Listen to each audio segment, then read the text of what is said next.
여러분 안녕하십니까? 다산에듀 강사 권도성입니다. 우리 첫 번째 수력발전 시간에도 굉장히 많은 것을 배웠었는데요. 이 두 번째 수력발전 시간에서는 이 수차 부속 설비 그리고 수차의 기타 설비 등에 대해서 알아볼 겁니다. 특히 이 수차 부속 설비가 굉장히 중요하다라고 볼 수가 있는데 한번 수차별 종류와 수차별 특징 그리고 꼭 암기해야 되는 것들, 제가 말씀드리는 것들, 이런 것들은 어떤 것들이 있는지 한번 알아보겠습니다. 준비되셨을까요? 여러분은 하실 수 있습니다. 한번 떠나보시죠. 좋습니다. 자, 수차의 종류인데 제가 이렇게 표를 정리를 해놨는데 지금 보시면은 종류가 이렇게 나와 있잖아요. 이 종류가 명칭이 생소합니다.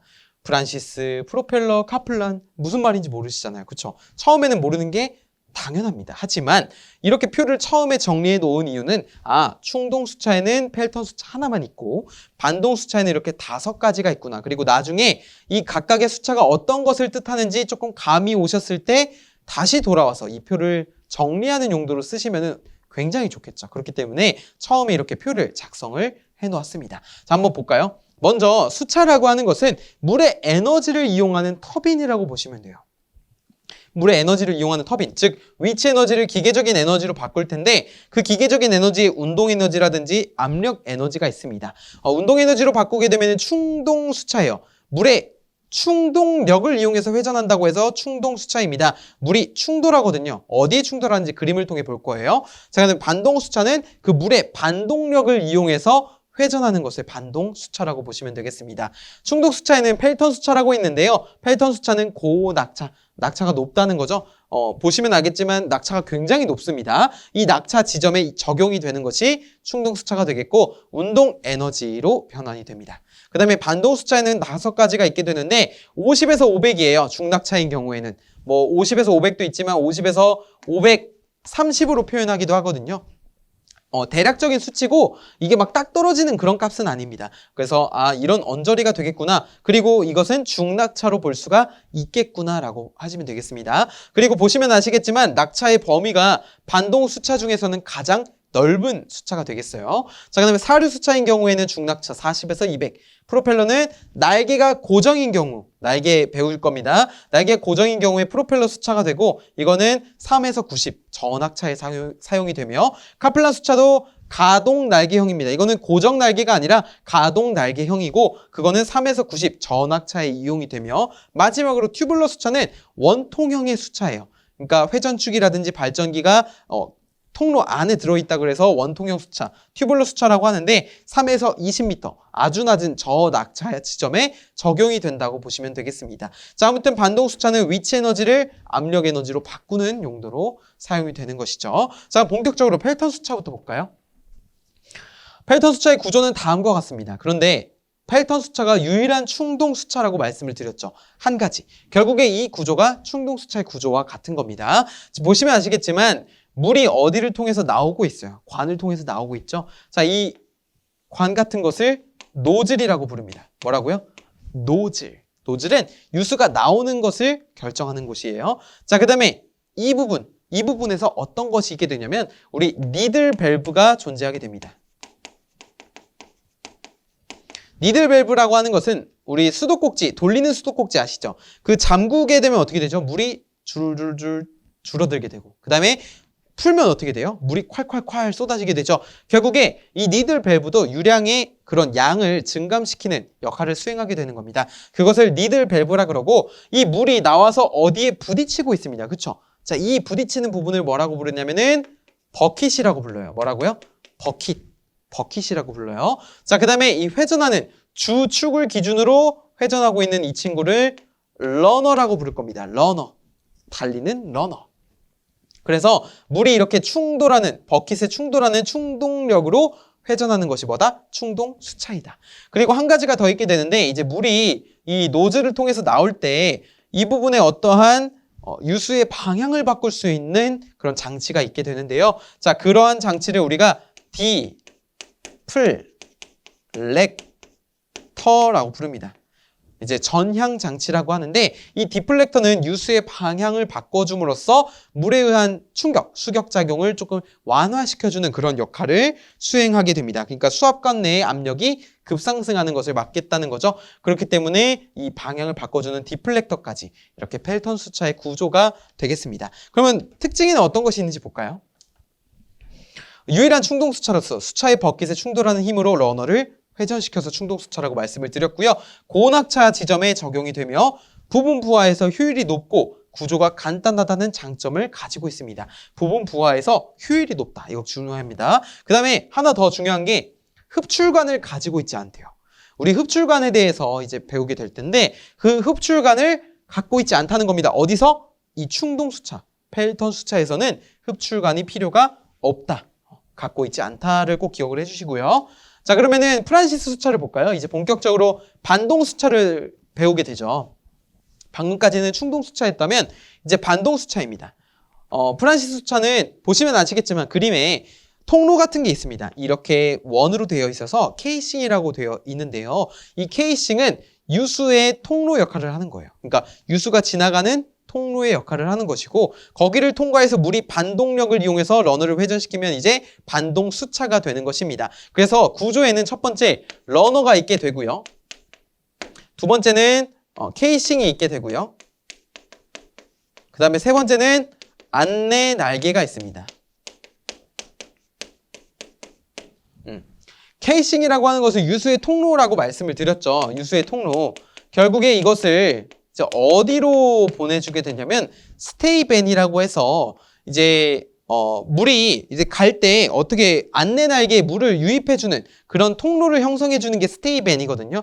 이 안내 날개가요, 영어로 가이드밴입니다. 가이드밴. 그러니까 스테이밴이라고 하는 것은 이 안내 날개 쪽으로 물이 가도록 길을 형성해 주는 거고 이 안내 날개, 즉 가이드밴이라고 하는 것은 러너에 물을 공급하기 위해 유량을 공급해 주는 장치를 뭐라고요? 안내 날개라고 한다고요. 다른데 전공서적에 가시면 안내깃이라고도 돼 있습니다. 안내깃, 가이드밴, 안내 날개 다 동일한 것을 나타내는 것이고요. 이거 뭐라고요? 유량을 러너에 공급하는 역할을 안내 날개가 한다고요. 그래서 반동 수차는 반드시 안내 날개가 있어야 됩니다. 그리고 안내 날개뿐만이 아니라 이런 특징을 알아보면은 유수의 반동력으로 회전력을 얻는 반동 수차 되겠죠. 50에서 530, 뭐 50에서 500도 괜찮습니다. 그 정도 중낙차 지점에 적용이 되며 구조가 간단하고 보수 점검이 용이하다는 특징이 있어요. 그 다음에 낙차를 유효하게 사용하기 위해 흡출관을 갖고 있습니다. 여기서 흡출관을 사용하는 목적이 나왔네요. 흡출관을 사용하는 목적이 뭐예요? 낙차를 유효하게 사용하기 위한 장치. 그렇기 때문에 이 반동 수차에는 흡출관이 있다. 그리고 충동 수차에는 흡출관이 없다라고 기억을 해주시면 좋을 것 같습니다. 좋아요. 좋습니다. 자, 그 다음에 카플란 수차입니다. 카플란 수차도 마찬가지로 반동 수차인데요. 우리 카플란 수차와 이 뒤에 나오는 이제 프로펠러 수차, 이것은 이제 유사한 구조를 가지고 있게 되는데 날개가 고정이냐 아니면 가동이냐에 따라서 카플란 또는 프로펠러로 바뀌게 됩니다. 카플란 수차는요, 어떤 부하에서도 고효율 운전이 가능합니다. 즉, 이 말은 무엇이에요? 부하 변동이 심한 발전소의 채용, 그러니까 발전소에 적용이 되는 것이 뭐라고요? 카플란 수차라고요. 어떤 부하에서 고효율 운전이 가능하기 때문에 이렇게 가능한 이유는 유량에 맞는 경사각을 선택할 수 있기 때문입니다.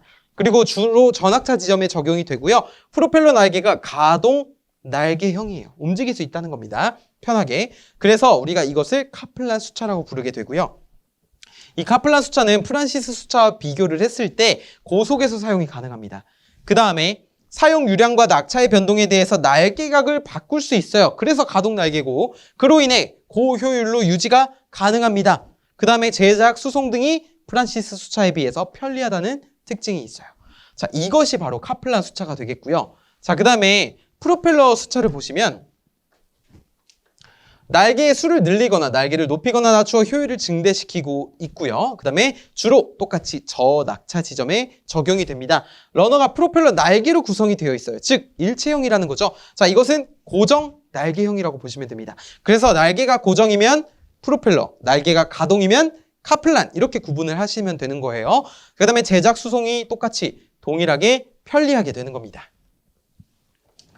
그 다음에 사류수차입니다. 사류수차는 기울어서 사류수차라고 보시면 돼요. 뭐라고요? 기울어서. 뭐가 기울었냐면 유수의 유입 방향이 경사져 있습니다. 그래서 이름이 사류수차인 거고요. 프란시스 수차에 비해서 변낙차 변출력 특성이 양호하고 러너의 모양이 프란시스 수차와 카플란 수차의 중간 형태를 띠고 있으며 전학차 범위에서는 프란시스 수차보다 효율이 더 높다라는 장점을 가지고 있어요. 아, 사류수차는 이렇게 특징을 가지고 있구나라고 읽고 가시면 되겠습니다. 좋습니다.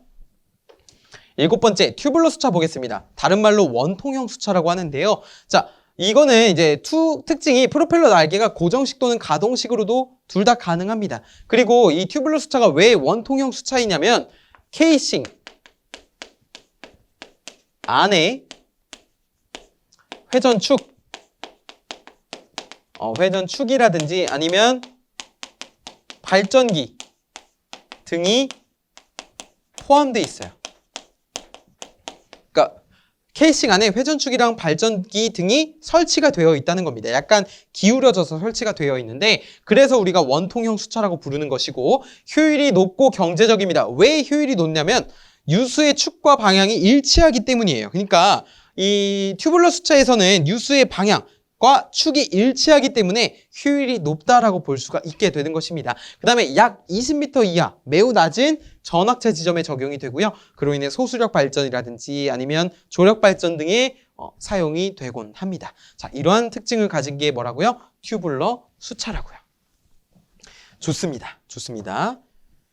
그 다음에 8번째 보시면 이제 수차의 특유 속도가 있는데요. 우리 지금까지 뭐 튜블러, 프란시스, 프로펠러, 카플란, 사류, 펠턴 여러 가지 배웠잖아요. 그쵸? 그 중에서 이런 수차에 사용되는 러너들이 각기 다른 다 낙차라든지 뭐 형태라든지 이런 것들이 다르기 때문에 좀 비교하는데 좀 어렵습니다. 우리가 어떤 것을 비교하기 위해서는 어떤 기준이 있어야 되는 거죠. 예를 들어 우리 물건을 살 때 비교하는 게 대표적으로 뭐가 있나요? 뭐 품질도 있겠지만 가격을 놓고 가격이라는 기준을 놓고 요거는 이것보다 비싸, 이거는 이것보다 싸 이렇게 기준을 정하잖아요. 그쵸?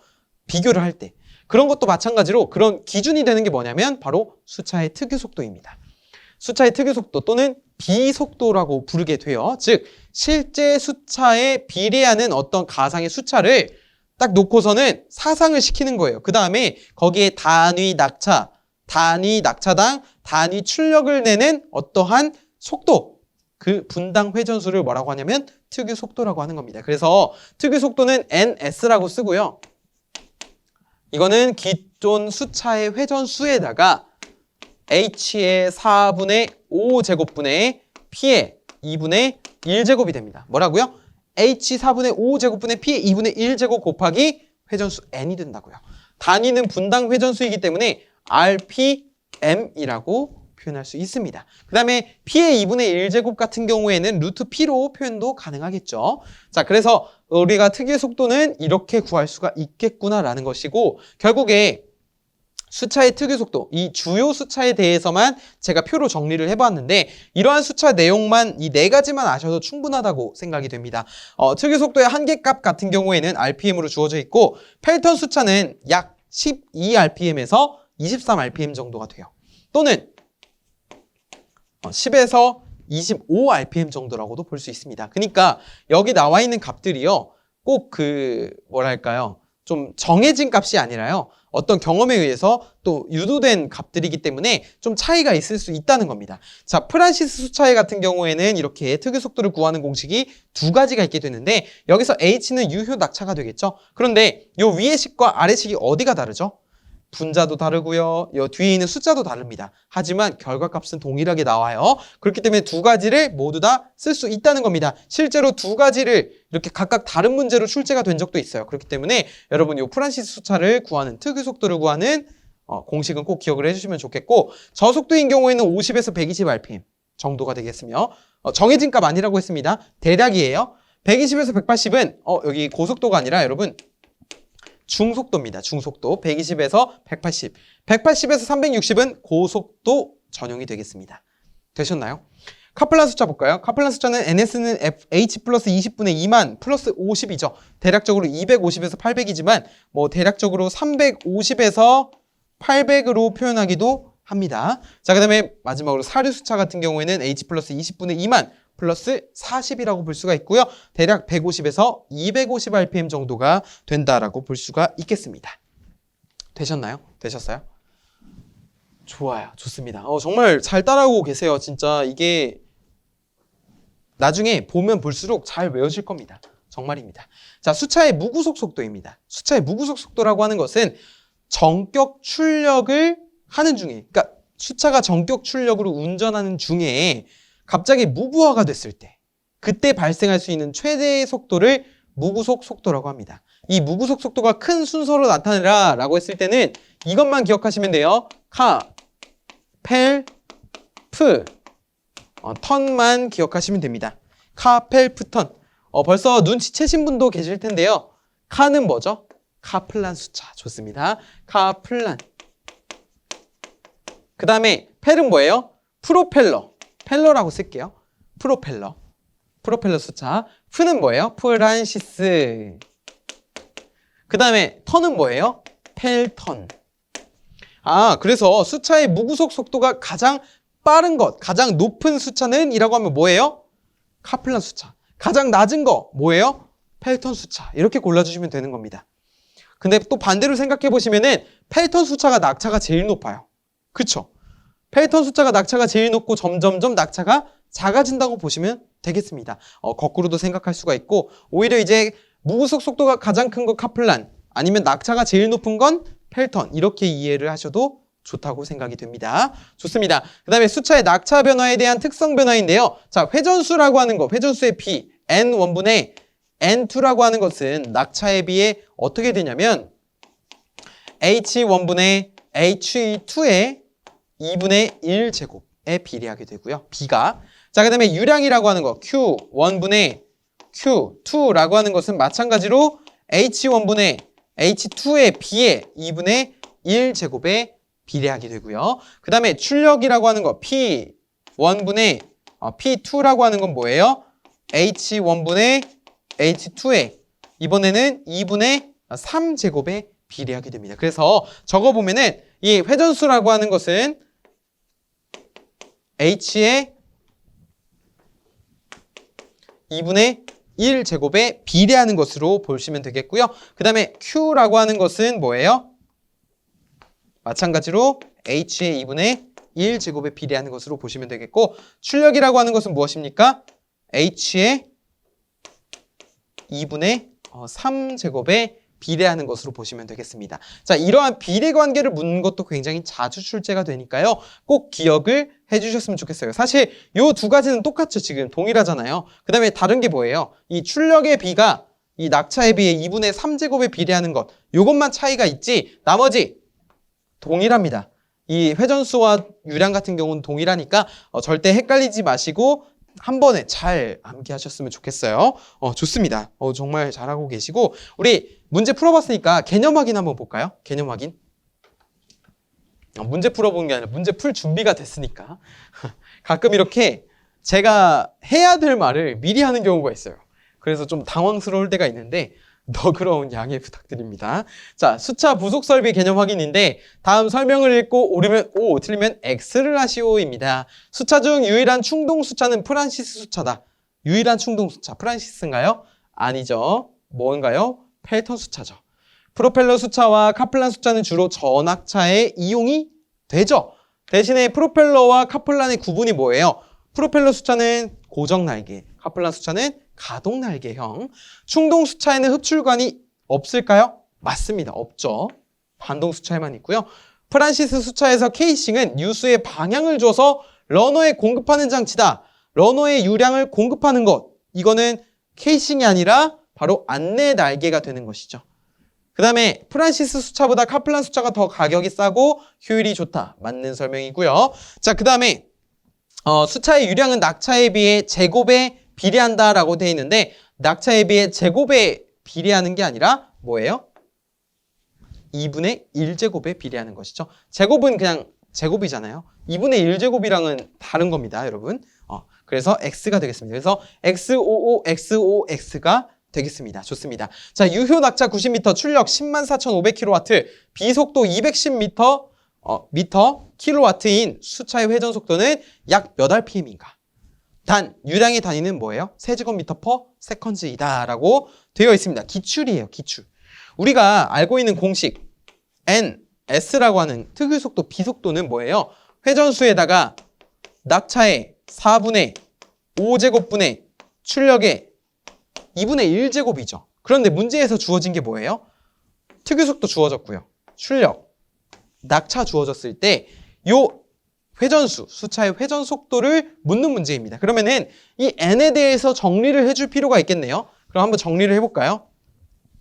n이라고 하는 것은 어떻게 정리를 할 수 있나요? 자, 먼저 출력이 옵니다. 출력은 10만 4,500의 2분의 1제곱이 되겠고요. 그쵸? 그 다음에 특유속도 얼마예요? 210에다가 곱하기 얼마입니까? 유효낙차 90이죠. 90. 4분의 5제곱. 자, 이것을 계산하게 되면은 얼마가 나오게 되냐면 180.08 단위는 RPM이 나오게 돼요. 자, 동일하게 나오셨나요?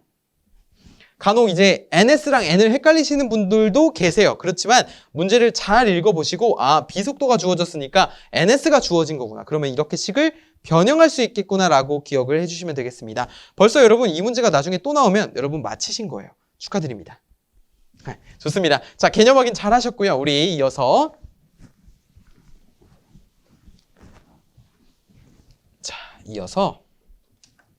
기타 설비를 볼게요.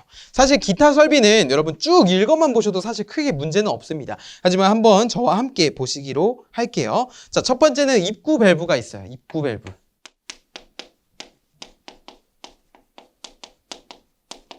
우리 수도꼭지를 생각하시면 좀 편한데요. 수도꼭지가 뭐죠? 물을 잠그거나, 그쵸? 물이 나오는 것을 막기 위해서 잠그거나 아니면 물을 나오게 하기 위해서 다시 풀어주거나 하는 역할을 하는 게 수도꼭지잖아요. 그쵸? 입구 밸브라고 하는 것은 수차가 고장이 발생한다든지 아니면 내부를 좀 점검한다든지 등에 따라서 이 수차의 유량을 조절하기 위해서 하는 밸브를 바로 입구 밸브라고 합니다. 입구 밸브의 종류에는 존슨 밸브가 있고요. 슬루스 밸브가 있고 그다음에 나비형 밸브가 있고요. 그 다음에는 이제 회전 밸브가 있고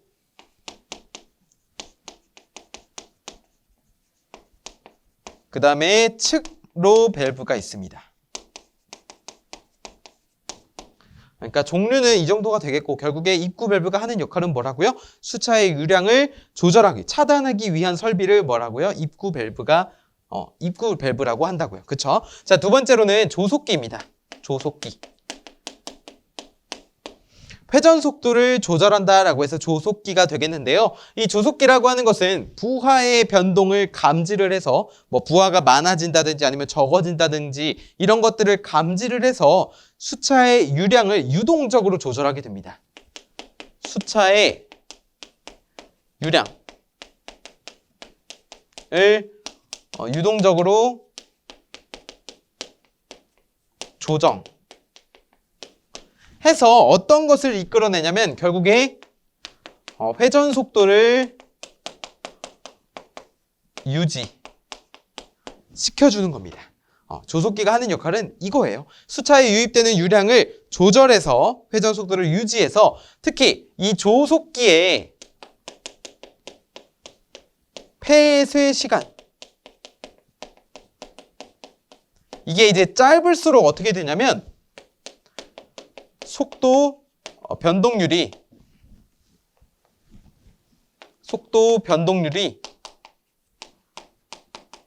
작아지게 돼요. 뭐라고요? 조속기의 폐쇄 시간이 짧을수록 속도 변동률이 작아지게 된다고요. 그런데 조속기가 너무 예민하면 어떻게 될까요? 우리 사람도 감각이 민감하면 좋죠. 하지만 감각이 너무 예민하면은 어떻게 되죠? 좀 피곤할 수 있겠죠. 그렇기 때문에 조속기도 너무 예민하면은 어떤 결과를 초래하냐면 난조라는 현상을 초래할 수가 있습니다. 그래서 너무 과하면 안 된다라는 것을 말씀드리고 있는 것이고, 결국에 이러한 조속기의 역할을 우리 유일한 충동 수차죠. 어떤 거죠? 바로 펠턴 수차에서는 펠턴 또는 충동 수차에서는 이 조속기의 역할을 누가 하냐면 니들 밸브가 수행하고 있습니다. 그렇죠? 우리 노즐의 앞에 입구의 위치에서 이 유량을 조절하는 게 니들 밸브였잖아요. 그렇죠? 그 다음에 반동 수차에서는 가이드밴 또는 안내 깃 또는 안내 날개가 되겠죠.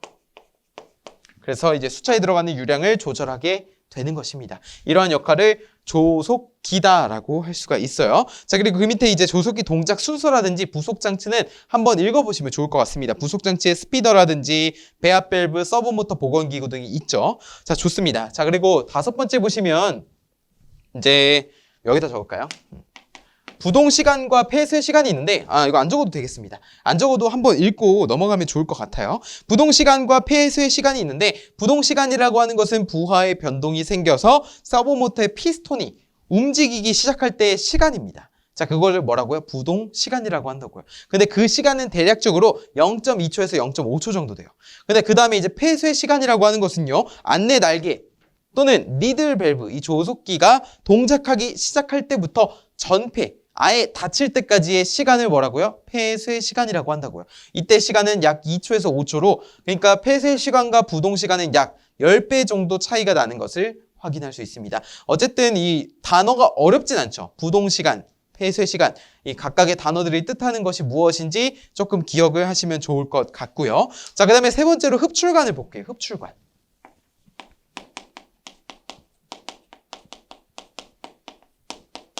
흡출관은 앞서 배웠듯이 우리 반동 수차에만 존재를 하죠. 결국에 뭐예요? 충동 수차에는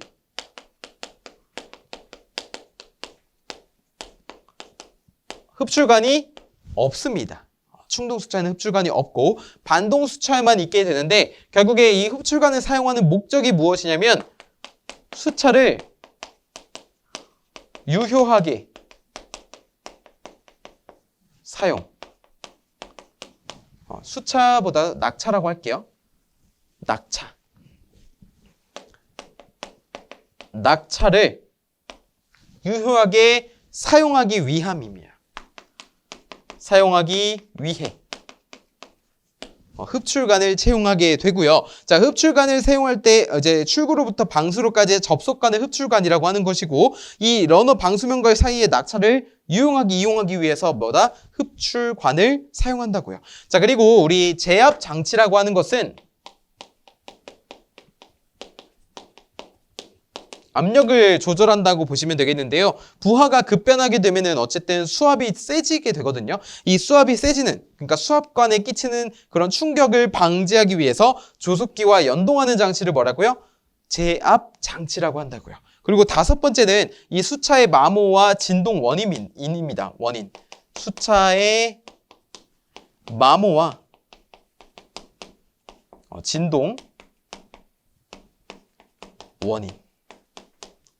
우리 마모된다는 게 뭐죠? 닳는다는 거죠. 그렇죠? 닳는다는 건데, 결국에 첫 번째 원인은 무엇이냐면 지금 보시는 것처럼 캐비테이션으로 인한 부식입니다. 그 밑에 이제 캐비테이션 같이 배워볼 거예요. 자, 그 다음에 일단 캐비테이션 적죠.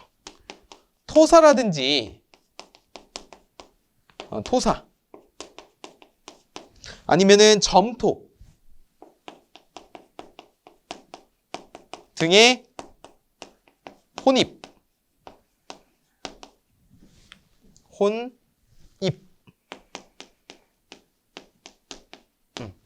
이 불순물들이 들어간 거죠. 어떻게 보면 그 혼입으로 인해서 마모와 진동이 발생할 수가 있고요. 마지막으로 이제 물속에 포함된 산성분, 물속에 산성분으로 인해서 부식이, 침식이 발생한다는 거죠. 자, 이러한 3가지 원인으로 인해서 수차의 마모와 진동이 발생할 수 있다는 거고요. 자, 그 다음에 6번째로 바로 이 캐비테이션을 배워보겠습니다. 우리 여기 기타 설비에서 가장 중요한 걸 꼽아라 라고 했을 때는 바로 이 캐비테이션이에요. 캐비테이션. 캐비테이션이라고 하는 것은 공동 현상을 말합니다. 구멍, 그러니까 이 뭐라고 할까? 공기방울이 생긴다고 보시면 돼요. 그러니까 어떻게 공기방울이 생기냐면은 유체가 매우 빠른 속도로 흐를 때, 우리 물이 이렇게 빠르게 흐를 때 러너 날개라든지 아니면 이런 날개 면에 저압력, 낮은 압력 있죠. 그 저압력을 발생시키거나 아니면 어떤 일종의 진공 부분이 발생하는 것을 우리가 뭐라고 하냐면 바로 캐비테이션이다라고 하는 거예요. 이 캐비테이션은 영향을 끼치게 되는데요. 어떠한 영향을 끼치게 되냐면 아까 여기서도 그랬듯이 수차의 마모와 진동을 유발하게 됩니다. 그러니까 결국에 수차의 금속 부분을 부식시켜요.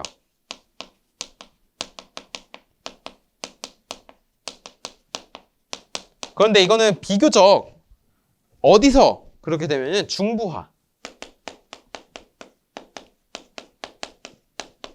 무거운 부하 있죠? 중부하에서 보통 발생하게 되고요. 자, 두 번째는 이제 진동과 소음을 발생시키게 됩니다. 진동과 소음 발생. 자, 여기는 무슨 부하냐면은 부분 부하. 에서 보통 발생한다고 보시면 되겠고요. 마지막으로 이 캐비테이션으로 인해서 수차의 효율이라든지 아니면 출력이 있죠. 이것들이 떨어지게 됩니다. 어쨌든 캐비테이션이라고 하는 것은 진공 부분이 발생하는 것이기 때문에 그로 인해서 효율과 출력이 감소하는 안 좋은 결과를 초래한다는 거예요.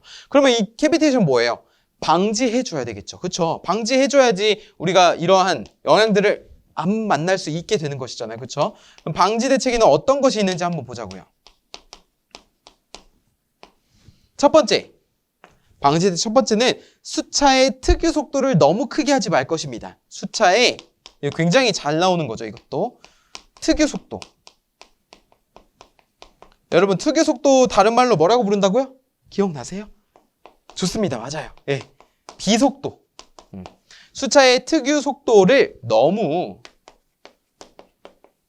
크게 하지 말 것.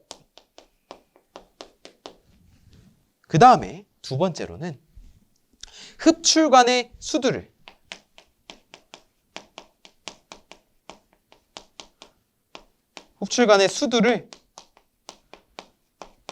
너무 증대시키지 말 것.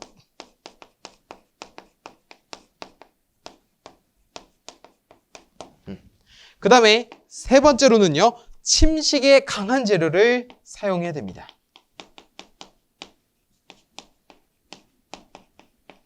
침식에 강한 재료 사용.